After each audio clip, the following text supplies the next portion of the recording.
Olá, boa noite. Começa agora o Jornal da Justiça desta sexta-feira, 7 de maio. Ministro Edson Fachin encaminha à Procuradoria-Geral da República documento que indicaria descumprimento de decisão do Supremo em operação policial na favela do Jacarezinho, no Rio de Janeiro. De acordo com o ministro, os fatos relatados parecem graves e há indícios em vídeo que podem configurar execução arbitrária. 25 pessoas morreram na operação de ontem. Esse é um dos destaques desta edição. Você confere também. Tribunal Especial absolve governador de Santa Catarina, Carlos Moisés, em processo de impeachment sobre compra de respiradores. Presidente da República indica desembargador Amaury Rodrigues Pinto Júnior para o Tribunal Superior do Trabalho.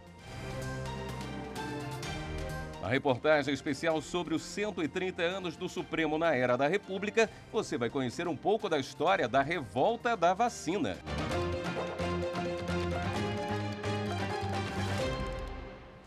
O ministro Edson Fachin, do Supremo Tribunal Federal, encaminhou à Procuradoria-Geral da República vídeos que ele recebeu gravados durante a operação policial no Jacarezinho, no Rio de Janeiro. 25 pessoas morreram. Para o ministro, há indícios que, em tese, podem configurar execução arbitrária. Na comunidade, um dia após o conflito, o clima é de revolta. Moradores protestaram nesta sexta-feira contra a operação da Polícia Civil.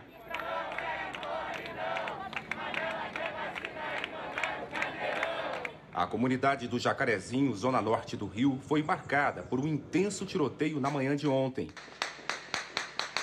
Eita! Que Deus proteja a todos, as crianças aí, ó, os trabalhadores que nesse momento estão saindo para trabalhar. 25 pessoas morreram, entre elas um policial civil. No metrô, mais reflexos do confronto. No meio do fogo cruzado, alguns passageiros ficaram feridos. Composição, a plataforma P1 com destino ao terminal Botafogo está sendo evacuada. Por favor, não embarquem. As imagens chegaram ao ministro Edson Fachin do Supremo Tribunal Federal. Foram apresentadas pelo núcleo da Universidade Federal do Rio de Janeiro, que atua na área de defesa dos direitos e garantias constitucionais. A entidade diz que houve violação de decisão do plenário da Corte, que no ano passado referendou a determinação do ministro, que suspendeu a realização de operações policiais em comunidades do Estado durante a pandemia, exceto em casos excepcionais, informadas e acompanhadas pelo Ministério Público. Edson Fachin encaminhou todo o material à Procuradoria-Geral da Justiça do Estado do Rio e à Procuradoria-Geral da República.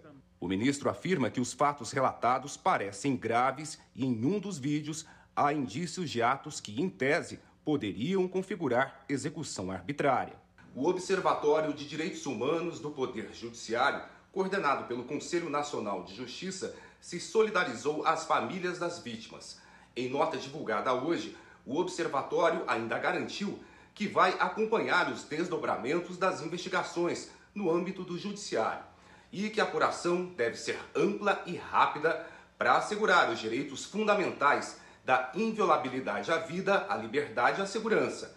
Já o Ministério Público do Rio informou que vai investigar denúncias de abusos na operação policial. A Polícia Civil afirma que não houve execução e que a operação ocorreu após receber denúncias de que traficantes locais estariam aliciando crianças e adolescentes para a prática de ações criminosas. O Tribunal Especial absolve o governador de Santa Catarina, Carlos Moisés, de suspeitas por compra de respiradores. O julgamento de impeachment ocorreu nesta sexta-feira, depois do ministro do STF, Ricardo Lewandowski, negar pedido de suspensão do processo. Formado por 5 desembargadores e 5 deputados estaduais, o Tribunal Misto analisou a acusação de crime de responsabilidade por supostas irregularidades na compra de respiradores pulmonares durante a pandemia. No julgamento desta sexta-feira, foram 6 votos pelo impeachment e 4 pelo arquivamento do processo. Mas como eram necessários pelo menos 7 votos para afastar definitivamente Carlos Moisés do cargo, ele foi absolvido e pode retornar ao comando do Executivo do Estado. Moisés estava afastado desde o dia 30 de março, depois que a denúncia contra ele foi aceita no tribunal. Desde então, a vice-governadora Daniela Rainer exercia a função de forma interina. Essa é a segunda vez que o chefe do Poder Executivo Estadual é inocentado pelo Tribunal Misto em menos de 6 meses. O desembargador Amaury Rodrigues Pinto Júnior, do Tribunal Regional do Trabalho da 24ª Região, em Mato Grosso do Sul, foi indicado pelo presidente da República, Jair Bolsonaro, para ocupar a vaga de ministro no TST. A vaga foi aberta em decorrência da aposentadoria do ministro Márcio Eurico Vitral Amaro em março deste ano. O desembargador ainda vai passar por sabatina pela Comissão de Constituição, Justiça e Cidadania do Senado Federal. Depois, a indicação vai ser submetida ao plenário do Senado. Natural de Curitiba, no Paraná, Amaury Rodrigues Pinto Júnior é bacharel em Direito pela Faculdade de Direito de Curitiba. Em 1989, ingressou na magistratura como juiz do trabalho substituto do TRT da 10ª Região. Em 2001, foi promovido, por merecimento, a desembargador do TRT da 24ª Região e presidiu a corte no biênio 2006-2008. É também o atual presidente do tribunal no biênio 2020-2021. A Advocacia Geral da União garantiu na Justiça a transferência de 122 milhões de reais aos cofres da União de recursos repatriados pela Operação Lava Jato. Os valores são referentes a 2 processos em curso na 7ª Vara Federal Criminal do Rio de Janeiro. No primeiro processo, foram 120 milhões e 400 mil reais repatriados do exterior por meio da Operação Lava Jato, depois que os envolvidos assinaram um acordo de delação premiada e se comprometeram a devolver o dinheiro desviado. O valor trata-se da primeira parcela de um total de 900 milhões de reais que o delator terá que devolver. Esse valor já estava disponível perante a 7ª Vara, que é um valor que fica em conta judicial não remunerada e que seria muito mais interessante para o cidadão, para aquele que efetivamente contribuiu para a formação do erário, que esse valor ele entrasse de imediato nos cofres da União, permitindo a aplicação e desenvolvimento de diversas políticas públicas. No segundo processo, havia o depósito de cerca de 4 milhões e 600 mil reais obtidos de um leilão de barras de ouro e diamantes que estavam em cofre na Suíça e pertenciam ao ex-governador do estado do Rio de Janeiro, Sérgio Cabral. Como os atos de corrupção lesaram tanto a União quanto o estado do Rio, por sugestão do Ministério Público Federal, o valor arrecadado no certame foi repassado de forma igual para os 2 entes. Assim, cada um recebeu cerca de 2 milhões e 300 mil reais. A Justiça ainda aguarda a repatriação de 17 milhões e 900 mil dólares referentes ao pagamento de dividendos pela Petrobras, para fazer o repasse aos cofres públicos. A atuação da AGU nesse caso é muito importante, uma vez que a gente consegue entronizar no erário, trazer de novo para o erário valores que foram desviados do erário por conta de atos de corrupção que lesaram, ao fim e ao cabo, o cidadão e todos aqueles que contribuem para a formação do patrimônio público. O Supremo Tribunal Federal identificou um acesso fora do padrão em seu portal nesta quinta-feira. Para garantir a segurança das informações, o site foi retirado do ar para usuários externos e foram iniciadas análises em diversas páginas do portal. A equipe técnica da Corte trabalha para a retomada gradual dos serviços do site. O acesso fora do padrão foi contido enquanto ainda estava em andamento. E, segundo informações preliminares, somente dados públicos ou de características técnicas do portal foram acessados, sem comprometimento de informações sigilosas. Nesses dias, todos os sistemas que garantem a atuação jurisdicional do Supremo, como o peticionamento eletrônico, seguiram funcionando sem a necessidade de desligamento. O caso já está sob investigação sigilosa. O STF divulgou nota lamentando eventuais transtornos causados, mas ressalta absoluto compromisso com a transparência e a segurança da informação. A contagem dos prazos processuais e a vigência das sessões virtuais do plenário e das turmas, que se iniciaram em 30 de abril, ficam suspensas nos dias 6 e 7 de maio. Apesar de os sistemas processuais não terem sido afetados, a ampliação dos prazos considera eventuais dificuldades que os advogados e partes de processos que tramitam no tribunal possam ter enfrentado para acessar informações. Recentemente, o Supremo tem experimentado um aumento expressivo na quantidade de acessos no portal por meio dos chamados robôs. Programas que buscam automaticamente informações na internet. Eles têm sido adotados por empresas, entidades e outros profissionais ligados ao direito que capturam dados públicos como o andamento de um processo para uso legal.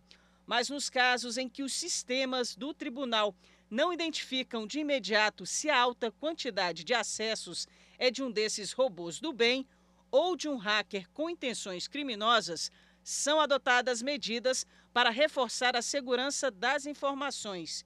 Em um primeiro momento, o acesso fora do padrão dessa quinta não aparenta ter sido uma tentativa de sequestro do portal do STF, mas apenas uma ação para obter dados do site. E veja a seguir, criado pelo CNJ e pelo CNMP para ajudar a combater a violência doméstica, Formulário Nacional de Avaliação de Risco agora é lei. Voltamos já.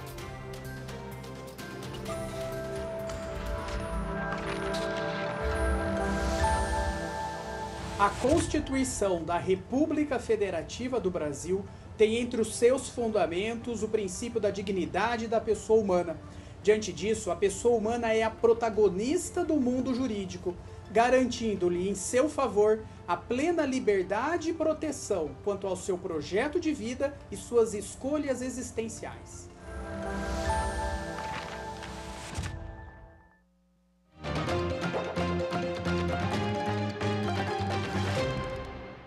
Já está em vigor a lei que torna obrigatório o preenchimento do formulário de avaliação de risco em casos de violência doméstica contra a mulher. O formulário foi iniciativa dos Conselhos Nacionais de Justiça e do Ministério Público. A violência contra a mulher aumentou no período da pandemia. Um estudo do Fórum Brasileiro de Segurança Pública, feito em 12 estados, mostrou que somente entre março e abril de 2020, o número de casos cresceu 22% na comparação com o mesmo período de 2019. Segundo o Ministério da Mulher, em todo o ano passado, foram mais de 105 mil denúncias de agressões a mulheres. O principal motivo é o isolamento social, que faz com que vítima e agressor passem mais tempo juntos. Uma nova lei sancionada nesta semana vai ajudar na prevenção contra esses crimes. A norma torna obrigatório o Formulário Nacional de Avaliação de Risco. O questionário deve ser preenchido pelas autoridades de segurança no primeiro pedido de socorro, seja na delegacia, no Ministério Público ou no Judiciário. O formulário foi criado em conjunto pelos Conselhos Nacionais de Justiça e do Ministério Público e as perguntas foram formuladas com base em questionários já aplicados em outros países, como os Estados Unidos e Portugal. Com 27 perguntas, o formulário ajuda a avaliar o tipo de violência sofrida, comportamentos do abusador e situações econômicas e psíquicas, tanto da vítima quanto do agressor. De acordo com as respostas, as autoridades avaliam o grau de risco para a mulher em cada caso e as medidas a serem adotadas, que podem ser o afastamento do agressor do lar, direcionamento da vítima a uma casa-abrigo ou encaminhamento dos envolvidos às redes de proteção psicossocial e de emprego e renda. O formulário também pode ser aplicado por outros órgãos públicos ou privados que atuem no enfrentamento à violência doméstica. Em caso julgado no Superior Tribunal de Justiça, a 4ª turma do STJ decidiu que ex-marido não é obrigado a pagar aluguel à ex-mulher. Ele mora com a filha do casal em apartamento submetido à partilha durante o divórcio. Na ação que deu origem ao recurso especial, a autora alegou na Justiça do Distrito Federal que foi casada com o réu sob o regime de comunhão parcial de bens. Na sentença de divórcio, foi decretada a partilha do imóvel, na proporção de 40% para ela e 60% para o ex-marido. Segundo a mulher, após a separação, o ex-cônjuge continuou morando no imóvel. Por isso, ela defendeu que, enquanto não fosse vendida a casa, ele deveria pagar para ela valor equivalente a 40% do aluguel. O pedido foi julgado procedente em primeira instância, mas o Tribunal de Justiça do DF reformou a sentença por entender que, como o ex-marido vive na casa com a filha, oferecendo integralmente o sustento, não há que se falar de enriquecimento ilícito ou recebimento de frutos de imóvel comum por se tratar de alimentos in natura. Ao negar provimento ao recurso especial da ex-esposa e manter acórdão do Tribunal de Justiça do Distrito Federal, os ministros da 4ª turma entenderam que o fato de o imóvel servir de moradia para a filha, além de impedir a tese de uso exclusivo do patrimônio comum por um dos ex-cônjuges, o que justificaria os aluguéis em favor da parte que não usa o bem, tem o potencial de converter a indenização proporcional pelo uso exclusivo em parcela in natura da prestação de alimentos, sob a forma de habitação. O relator do caso, o ministro Luiz Felipe Salomão, acrescentou que, de acordo com a súmula 358 do STJ, o advento da maioridade do filho não constitui, por si só, causa de exoneração do dever de prestar alimentos. Imagine a situação, o pai é separado da mãe e vê os filhos a cada 15 dias. Aí a mãe não sabe se o pai está tomando todos os cuidados em relação ao coronavírus. Tenta conversar, mas não adianta. E o caso acaba indo parar na justiça. Ellen tem a guarda da filha. O pai pega a menina de 9 anos nos fins de semana a cada 15 dias. Em abril do ano passado, logo no começo da pandemia de Covid-19, a criança apresentou febre alta e o médico recomendou o isolamento social. Foi desesperador porque nós não sabíamos se realmente esse vírus existia, não existia, as medidas que nós tínhamos que tomar, a medicação. A única medida que sabíamos que poderíamos tomar era simplesmente o isolamento social. A filha se recuperou e Ellen teve uma conversa séria com o ex-marido. Pedi para que ele tomasse mais cuidado com a utilização de máscara, lavar as mãos todas as vezes que utilizar o banheiro e álcool em gel, né? E nós já estamos aí no 2º ano de pandemia e, graças a Deus, a Bia nunca mais apresentou grau de febre. Ela continua indo à casa do pai e com todos os cuidados necessários. Muitas vezes não é assim. Magistrados e advogados relatam que, com a pandemia de coronavírus, tribunais passaram a receber mais pedidos de suspensão temporária de visitas. Como os processos tramitam em segredo de justiça, ainda não há um levantamento do número de ações desse tipo. A advogada de família Renata Vilas Boas conta um caso que foi parar na justiça. Uma médica não podia ficar com os filhos por causa do alto risco de exposição ao coronavírus. Ela queria que o pai passasse a ficar com os filhos a maior parte do tempo e ela visse as crianças apenas nos fins de semana.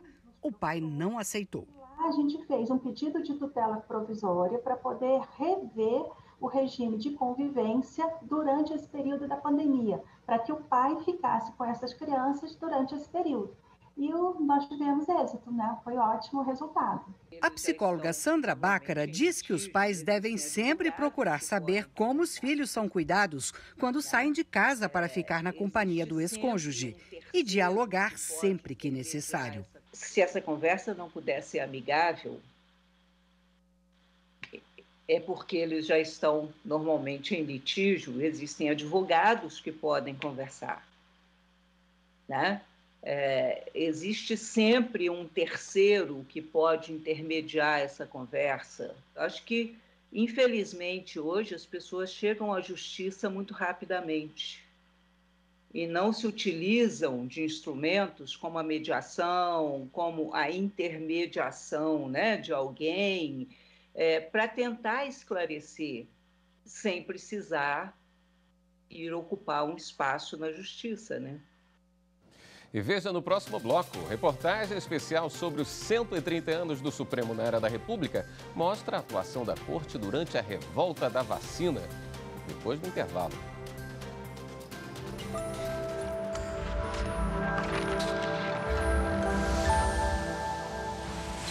A Constituição é a lei maior, a lei fundamental e soberana de um Estado.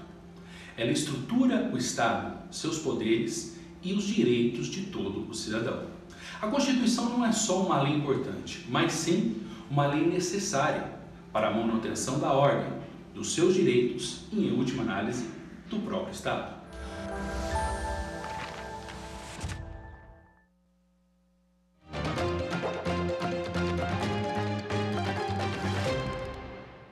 O movimento que ocorreu no Rio de Janeiro há mais de um século nos ajuda a fazer uma reflexão sobre como as autoridades lidam com as crises sanitárias. Hoje, na nossa série sobre os 130 anos do Supremo Tribunal Federal na era da República, vamos falar da revolta da vacina, mais um caso emblemático analisado pela Suprema Corte.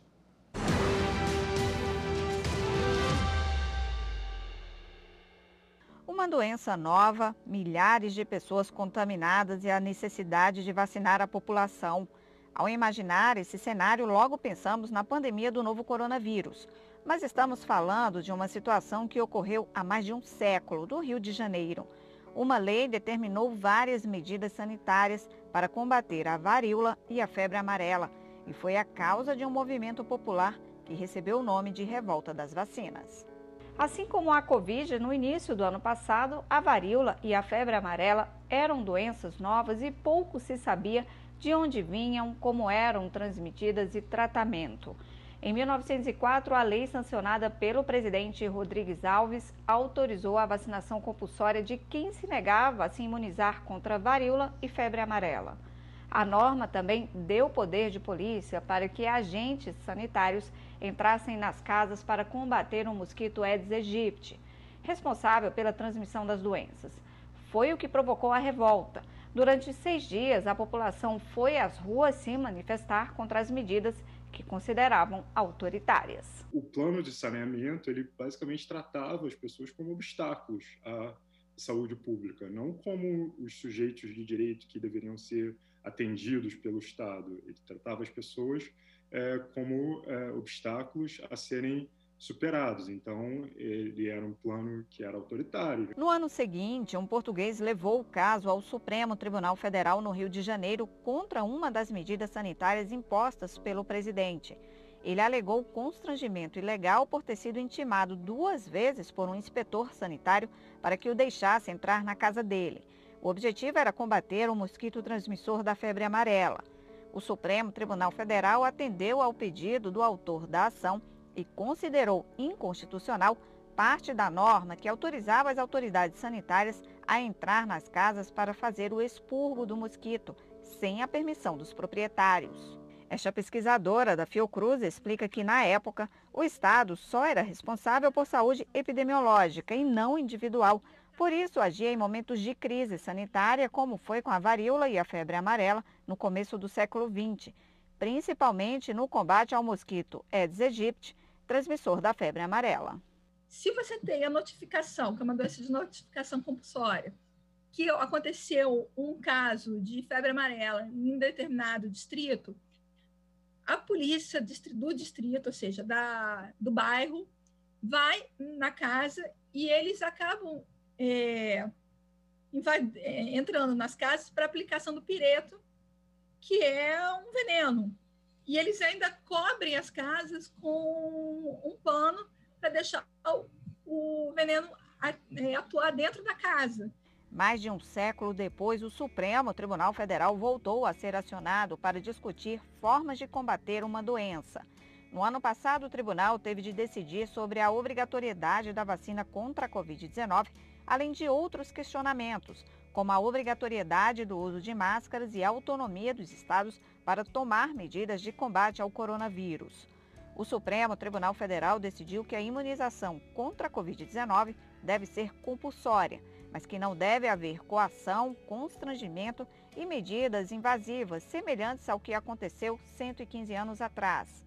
Segundo a pesquisadora da Fiocruz, além da judicialização em comum com o passado, está a dificuldade de fazer com que as pessoas sigam as normas de segurança sanitária.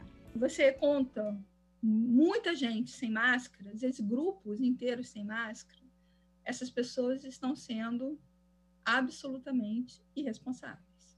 Quando você tem pessoas que se recusam a tomar vacina,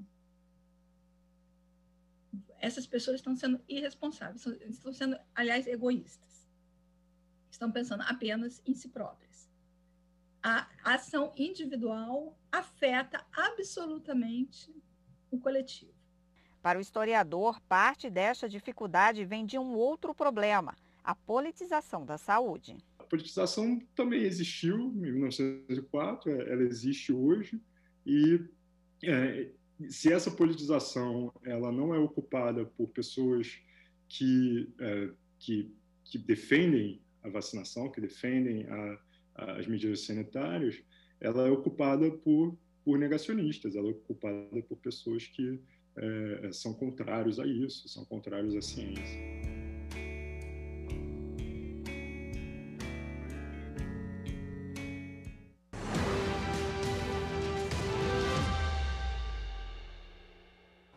E uma última notícia. O Procurador-Geral da República, Augusto Aras, solicitou ao governador do Rio de Janeiro, Cláudio Castro, e a outras autoridades e órgãos estaduais que esclareçam as circunstâncias da operação policial realizada na comunidade do Jacarezinho.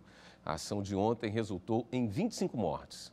Nos ofícios assinados nesta sexta-feira, Aras cita a possibilidade de responsabilização em caso de descumprimento de decisão do plenário do Supremo Tribunal Federal. No ano passado, a Corte referendou a determinação que suspendeu a realização de operações policiais em comunidades do Estado durante a pandemia, exceto em casos excepcionais, informadas e acompanhadas pelo Ministério Público. O prazo para envio das informações para a Procuradoria-Geral da República é de 5 dias. O Jornal da Justiça fica por aqui. Para você, uma boa noite, um ótimo fim de semana. Até segunda.